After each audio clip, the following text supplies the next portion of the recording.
Does finasteride work for everyone? The answer is no. So women hair loss is a little bit different than men hair loss. Men usually lose hair because of the genetic. They have the gene of male pattern baldness, and they have testosterone that gets converted to dihydrotestosterone, which is the main culprit for hair loss. The mechanism of hair loss in women is a lot different. Sometimes it has to do with other hormones, and sometimes it's just genetic, has nothing to do with the hormones.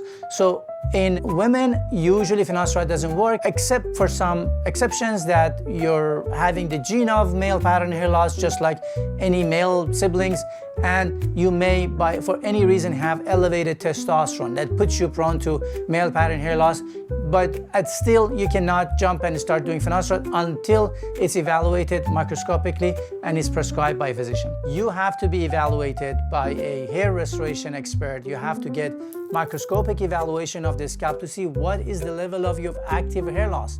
If you're not actively losing hair, even if your hair is less than 10 years ago, finasteride may not even help you. But if you do have male pattern hair loss, finasteride can stop the miniaturization of some of the hairs that you have and actually give them a little bit more volume. So most men with male pattern hair loss can use finasteride effectively, and most of them get the result of it.